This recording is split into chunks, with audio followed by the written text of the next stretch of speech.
Hi.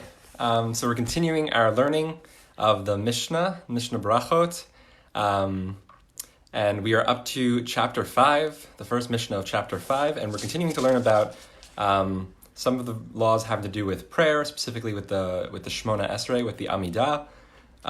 So let's see what we have to say about that now. Okay, Chapter 5, Mishnah 1. Ein omdim lehitpalel ela b'toch koved rosh. One should not stand up to pray, to say the Amidah specifically, without having a state of awe, a state of seriousness, koved rosh, like a heaviness of the head, which implies like a seriousness. Chasidim harishonim hayu shohim sha'a achat umitpalelim k'dei shichavnu et libam lamakom. So the pious people of an earlier time used to wait an hour before praying, so that they could direct their thoughts towards God. Okay, so that's a serious amount of time to prepare for each prayer service, for each Amidah. So maybe that means the preliminary prayers that precede the Amidah. Maybe that means these moments for just silent meditation, reflection, and building up one's concentration. So that could take a number of different forms. The Talmud, the Gemara, says that this uses a verse that we say daily in Ashrei, as kind of evidence for this practice, for this custom. Ashrei yoshvei beitecha od yahalucha sela. Praiseworthy are those who dwell in your house. Continually they will praise you, sela. So preceding the praising of God is the dwelling. So this moment, they use that as a verse to support this practice of having this serious amount of time, of waiting, and of building up one's concentration, of this personal meditation and reflection, preparing one's mind for serious prayer. Okay. Afilu hamelech shoel bishlomo lo yeshivenu. Even if a king asks about one's welfare, inquires into how one is doing, one should not reply to him while praying. Again, the Gemara is going to have to qualify this somewhat, because we don't want, of course, one should never put oneself in danger. So the way the Gemara qualifies this is by saying that this refers to a Jewish king who would be understanding, who knows that when someone's in prayer, they're not supposed to stop, and therefore won't be offended. Then you don't stop if he inquires how you're doing, and then he realizes that person's praying the Amidah, he won't be upset. But for a non-Jewish king, then you should stop, because we don't want you to put yourself in danger. Maybe the king will be offended, he could put you in jail, he could kill you. We don't have to trust that the non-Jewish king would be understanding. Okay, so let's keep going. Va'afilu nachash karuch al akevo lo yafsik. And even if a snake is coiled around his foot, he may not interrupt. How does the Talmud qualify this one? By saying that this refers to a snake that is not a threat, is not a poisonous or a biting snake, and therefore you would continue. If it were a snake that put you in any danger at all, then you should stop your Amidah. Also, there's a discussion, and this is not everyone in agreement on this, but there is an opinion that the interruption means maybe you shouldn't do a verbal interruption by saying something, asking for help, something like that. But a moving out of the way of the snake is always justified. So this is one opinion on that, but the majority opinion of the Talmud being that this refers to a snake that doesn't put you in any danger. If you're in any danger at all, we know that the preservation of human life takes precedence to all other mitzvot. Okay, and let's continue with number 2. We're doing a little bit of a shorter learning today, just 2 Mishnayot. Got a lot of Pesach prep, I'm sure everyone does. So let's just do the second one. Okay. Bet maskirin gevurot geshamim v'tchiyat hametim. So this Mishnah is talking about the some time-based, some very specific insertions into the Amidah and where they go. So first one, maskirin gevurot geshamim. So we mentioned the powers of the rain. Mashiv Haruach Morid Hagashem, actually something that we're going to be changing in our prayer. This the first days of Passover, we change to either Morid Hatal or not saying anything in that section. But why is it that so the powers of the rain are mentioned in this blessing of Tchiyat HaMetim? So why is that? Why do we add mention of the powers of the rain in the resuscitation of the dead, of that third prayer of every Amidah? And it's because both have to do with the bringing to life, right? Rain brings everything to life. Rain sustains all agriculture, and therefore sustains us, sustains all animals. So that is one reason.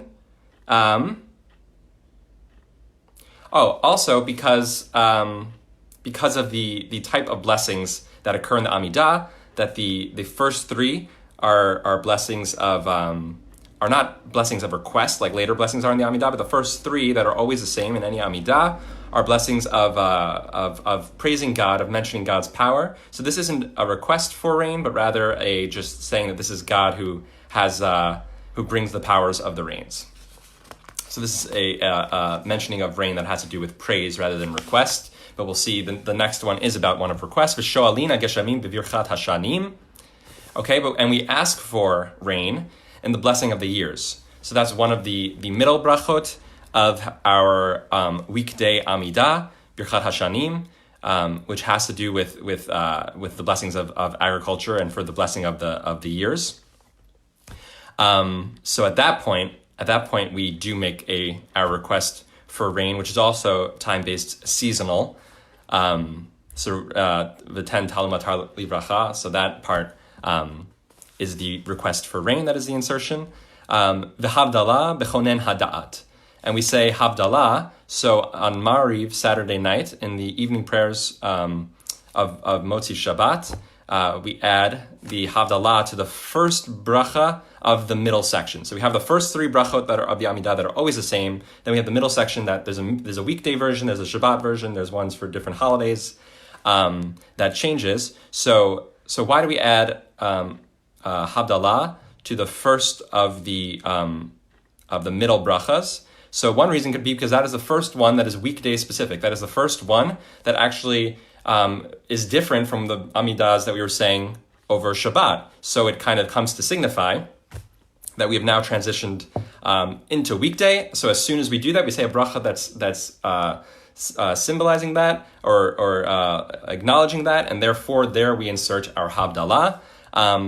Another reason would be that what this bracha is talking about. So talking about the gift of wisdom and discernment, that God has given us the ability to distinguish between things, and we need that in order to distinguish between what is holy and what is mundane, between Shabbat and no longer Shabbat, and between anything. So the blessing of Havdalah is also thematically very fitting for Chonen Hada'at.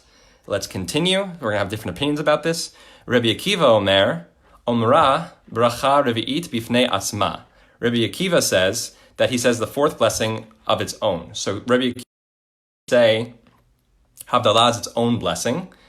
Rabbi Eliezer says, Rabbi Eliezer Omer behoda'ah, in the Modim prayer, in the prayer of thanksgiving. So why does Rabbi Eliezer say that? So this, right after Modim, is a section that we often, in between Modim, we insert certain other time-dependent Thanksgiving prayers, like the prayer of Al HaNisim that we say on Hanukkah and on Purim. So that is it's fitting in that regard. Also, just the fact that it's a expression of thanksgiving, the Modim prayer, and we're thankful to God for giving us the holy and the mundane, and giving us the ability to discern between them. So back kind of to the idea that I expressed about Chonen Hada'at. So kind of different understandings of where's fitting the appropriate place to say the Havdalah. Does it have to do with, should it be near a text that specifically has to do with weekday? Should it be near a text that specifically has to do with our ability to discern between holy and mundane? Should it be in a normal place of offering thanksgiving? Kind of different opinions. And there's also some historical context to this debate. So there has to do with kind of throughout Jewish history, the rabbis have gone back and forth about how Havdalah is done. So based on whether the Jewish community had access to wine, had the financial ability to have wine, at times the rabbis would say that it should be on a cup of wine. And at times they said when people were very poor or didn't have easy access to wine, that it should be as an insertion into the Amidah. And the most kind of the conclusion at the end of this debate was both, if one can. So always in our Amidah, we always include Havdalah, in Chonen Hadat was the way that it was decided upon. That is fixed, and we would like people to also do Havdalah on a glass of wine if they are able, if they have access to wine, if they have the financial means to afford wine.